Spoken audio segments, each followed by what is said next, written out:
दोस्तों, आज की कहानी है समधनजी बेटियों के घर डेरा जमा लिया है क्या। दोस्तों, कहानी शुरू करने से पहले अगर हमारे चैनल को सब्सक्राइब नहीं किया हो तो कर लीजिए ताकि आपके पास पहुंचे हर रोज नया वीडियो। रीटा का विवाह एक बहुत ही समर्थ परिवार में हुआ था। जेठ जेठानिया, देवर देवरानिया, नंदी सभी से भरा पूरा एक संयुक्त परिवार थी। जो या त्योहार घर रिश्ते नातेदारों से भर जाता था। सारी बहुएं मिल मेहमानों को संभालती। वैसे तो घर में नौकर चाकरों की भी कोई कमी नहीं थी, फिर भी मेहमानों की भगत उस घर की बहुएं खुद ही करती। मगर रीटा उस संयुक्त परिवार का हिस्सा त्योहारों में या छुट्टियों में ही बन पाती, क्योंकि उनके पति अभिजीत पैसे से बैंक मैनेजर थे तो उनका अक्सर तबादला होता ही रहता था। पर जब भी वो आती बड़े सटकर हिस्सा लेती घर के कामकाज में। कभी किसी को जाहिर तक नहीं होता था कि वो उनके साथ नहीं बल्कि अलग शहर में अपने पति के साथ रहती हैं। जिस भी शहर उनका तबादला होता उनके रिश्तेदार वहाँ संद नहीं छुट्टियां बिताने जरूर पहुंच जाते। मिलने का मिलना और घूमने का घूमना हो जाता। खोने को तो वो अकेले रहते थे, पर घर में हमेशा कोई ना कोई मेहमान आया ही रहता था। उस साल दिवाली के अगले दिन रीटा के भाऊजी अचानक से गुजर गए। माँ बिल्कुल अकेली थी। वे लोग मुरादाबाद में रहते थे और अभिजीत उन दिनों लेखनियों की बैंक शाखा में तैनात थे, क्योंकि रीटा ने अपने माँ भाऊजी के मोबाइल में इमरजेंसी नंबर में अपना नंबर डाल रखा था। पुलिस का शिनाख्त के वास्ते फोन उसी के पास आए। सुबह के करीब 7 बजे थे। रीटा का फोन लगातार बज रहा था। अरे सुबह सुबह ये अननोन नंबर से कौन फोन कर रहा है, जरा आप ही देख लीजिए, मैं अभी श्रुति को निहार रही हूँ। अभिजीत ने फोन उठाया।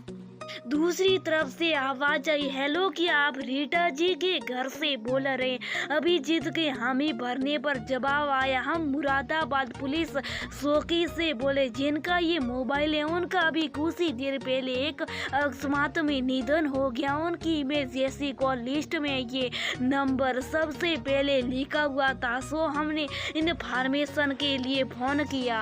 रीटा जी को शिनाख्त के लिए आना होगा या फिर आप उनके घर वालों का हमें पता दे दिया। अभी जी सत बता क्या जी, मैं अभी लखनऊ में हूँ, जल्दी जल्द पहुँचने की कोशिश करता हूँ, कहकर उसने फोन काट दिया।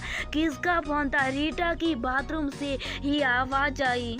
कुछ नहीं, रॉन्ग नंबर था। अभिजीत के मुंह से अनायास ही निकल गया। रीटा को वो अचानक से कैसे सब बताए, इसी सोच में डूबा हुआ था। तभी उसे एक तरकीब सूझी। उसने फोन पर किसी से बात की और फिर उसे एक कॉल आया, जिसके बाद वो रीटा के पास आया और कहने लगा कि ऑफिस से किसी काम से उसे अभी से मुरादाबाद निकलना पड़ेगा और 3-7 दिन वहीं रहना पड़ेगा।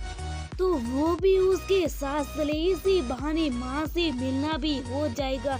मगर श्रुति का स्कूल? रीटा ने पूछा। तुम फिक्र मत करो, मैं स्कूल में अर्जी देकर आता हूँ, तुम बस जल्दी से तैयार हो जाओ।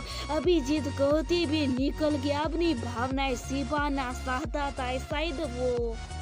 1 घंटे में वो मुरादाबाद के लिए रवाना हो गए। कुछ ही देर में फोन फिर बजा। इस बार माँ थी। रीटा बेटिया सुबह सवेरे परेशान नहीं करना चाहता रे, हम पर थारे बाबूजी अब तक घर न आए हैं। 3 घंटे हो गए उनके घर से गए, फोन भी नहीं लगत रहा। क्या करे, कुछ समझ भी नहीं आवत रहा। रीटा घबरा गई और अभिजीत की ओर देखने लगी।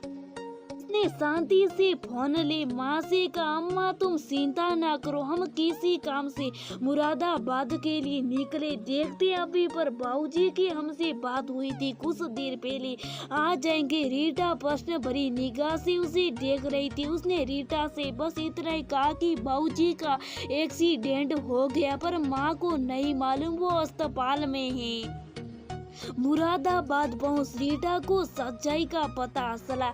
अभिजीत ने उसे ये भी समझाया कि अब बस माँ को संभालना, इसलिए रोना धोना बंद करना होगा। जैसे तैसे रीटा ने खुद को संभाला और माँ के पास पहुंची। थोड़ी देर बाद अभिजीत सारी फॉर्मेलिटी करके बाबूजी को घर ले आए।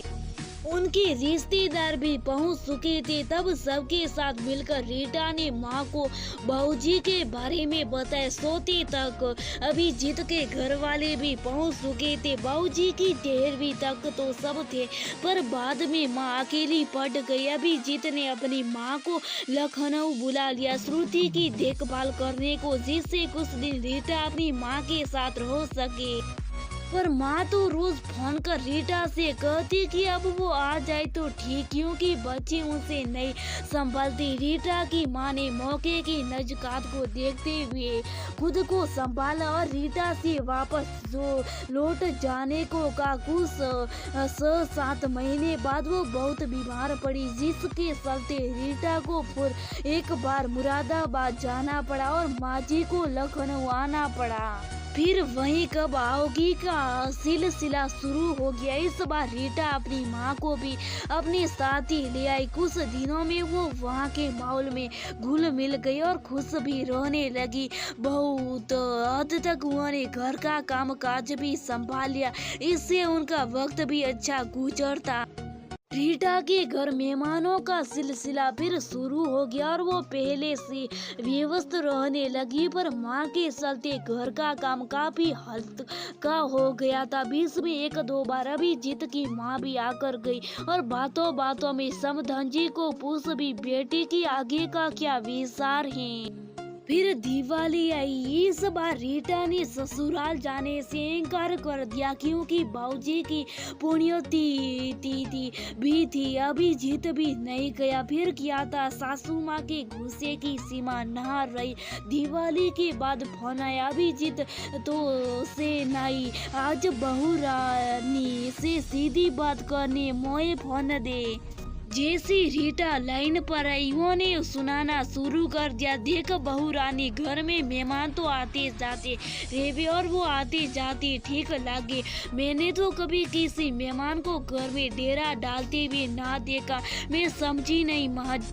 इस पर वो बोली, देख बहू रानी, तो बाबूजी के निधन में कितने दिन वहाँ रही, हम कहूसू नहीं बोले। बेटिया को भी संभालो, फिर समदिन बीमार पड़े तू उन्हें यहाँ ले आई। हम तब भी समझे पड़ा कि मेहमान तो मेहमान होता, उसे घर से जाना भी तो सही है। अपने घर यूँ बेटियों के घर कोई डेरा जमा कर बैठता है के वो वहाँ है। इसी कारण हम भी और हमारे रिश्तेदार भी खुलकर तोरे घर आ जा नहीं पाते।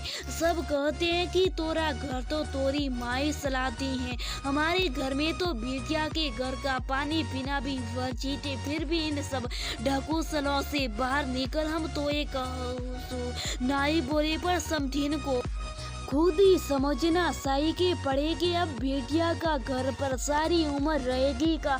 हम तो सोचे थे वो खुद ही समझेगी, पर लगता है कि उनकी तो मती बस्ट हो गई है। दिवाली पे तुम ना आई, पर उन्हें तो समझाना था कि तो का ससुराल के प्रति भी कसु फर्ज है। पर नहीं लागत रहा कि बेटिया के मुंह में वो ये भी भूल गई कि बेटिया पराई है। अभी अभिजीत को तो कसु समझाता नहीं, हर वक्त बस मेका बोल अम्मा कह देता और समथिन कसु बताती नहीं। तो आज हमें को पूछना पड़ेगा कि थारी माँ वापस करे जाएगी।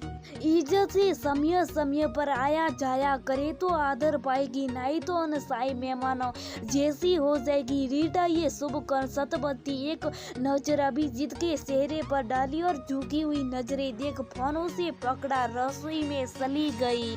जिस ससुराल के लिए उसने कभी फर्ज से मुंह नहीं मोड़ा, उसी ससुराल में उसकी माँ आज एक अनसाई मेहमान थी। वो भी तब जबकि वो अपने पति के साथ अलग रहती थी और पति था तो उन्हीं का बेटा। अगले दिन माँ सुबह की ट्रेन से मुरादाबाद के लिए निकल गई। शायद उन्हें अपनी बेटी के चेहरे से अंदाजा हो गया था कि उनकी लाडू को कितना बुरा भला कहा गया। रीटा ना उन्हें रोक पाई ना कुछ कह पाई। दफ्तर से अभिजीत का फोन आया। आंसू छुपाती वो मुस्कुराती रही और माँ के जाने के बाद उदास मन से अपने काम में लग गई।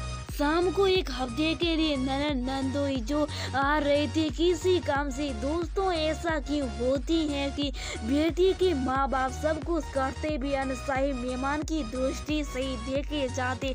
क्या बेटी को कोई हक नहीं अपने माता पिता की सेवा करने का, उनका ध्यान रखने का? क्यों ऐसा कहा जाता है कि कन्यादान कर चुके फिर भी बेटी का पीछा नहीं छोड़ते? क्या एक बेटी के माँ बाप का उसके घर पे कोई